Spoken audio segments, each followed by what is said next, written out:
주님 말씀 듣고 살아가니 요셉이 볶음밥.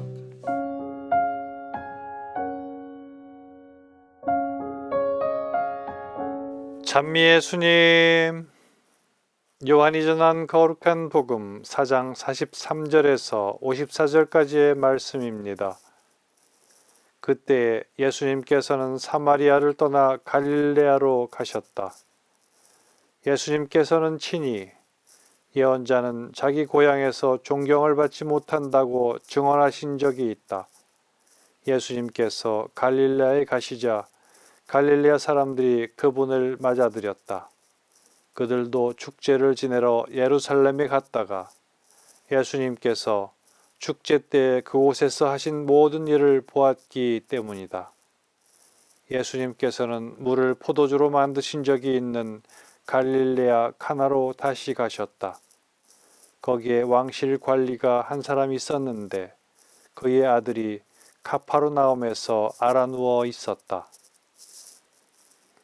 그는 예수님께서 유다를 떠나 갈릴레아에 오셨다는 말을 듣고 예수님을 찾아와 자기 아들이 죽게 되었으니 카파르나움으로 내려가시어 아들을 고쳐주십사고 청하였다. 예수님께서는 그에게 이르셨다. 너희는 표징과 이적을 보지 않으면 믿지 않을 것이다. 그래도 그 왕실 관리는 예수님께 주님, 제 아이가 죽기 전에 같이 내려가 주십시오 하고 말하였다. 그러자 예수님께서 그에게 말씀하셨다. 가거라, 내 아들은 살아날 것이다. 그 사람은 예수님께서 자기에게 이르신 말씀을 믿고 떠나갔다. 그가 내려가는 도중에 그의 종들이 마주와서 아이가 살아났다고 말하였다. 그래서 그가 종들에게 아이가 나아지기 시작한 시간을 묻자 어제 오후 1시에 열이 떨어졌습니다 하고 대답하는 것이었다. 그 아버지는 바로 그 시간에 예수님께서 자기에게 내 아들은 살아날 것이다 하고 말씀하신 것을 알았다. 그리하여 그와 그의 온 집안이 믿게 되었다. 이렇게 예수님께서는 유다를 떠나 갈릴레아로 가시어 두 번째 표징을 일으키셨다.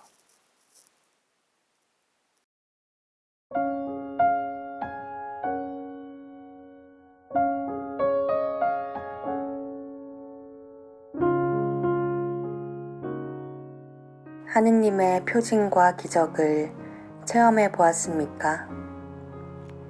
간절히 기도하였던 일과 불가능하다고 생각한 일들이 이루어지는 체험. 머리로 아무리 이해하려 하여도 이해되지 않는 일을 우리는 표징과 이적이라고 합니다. 어떤 때는 이상한 언어로 말하기도 하고 놀라운 능력과 기운으로 병을 고치는 체험. 이 또한 우리는 기적이라고 합니다.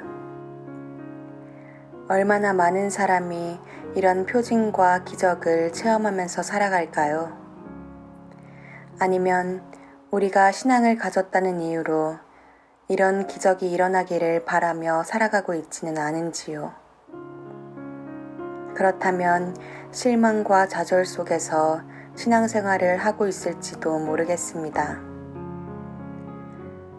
하느님에 대한 믿음과 신뢰를 가지기 전에 그분의 표징과 기적을 체험해야만 믿겠다는 일종의 거래로 우리의 신앙을 전락시키고 있을 수도 있습니다. 오늘 복음에서 왕실 관리는 아들의 치유라는 불가능한 일을 예수님께 청합니다. 자신에게도 기적을 보여주십사고 예수님을 찾아가서는 아들이 있는 곳으로 함께 가자고 합니다. 그러나 예수님께서는 그의 청을 거절하십니다. 예수님께서는 그와 함께 가지 않으시고 그저 말씀만 하십니다. 그러자 그는 그 말씀을 믿고 예수님의 방법을 믿고 떠나갑니다. 만약 그 이방인이 계속하여 자신의 방법만을 요구하였다면 기적은 일어나지 않았을 것입니다. 자신의 시선으로 계속 예수님께 요구하였다면 기적을 체험하지 못하였을 것입니다. 기적은 믿어야지만 일어날 수 있습니다.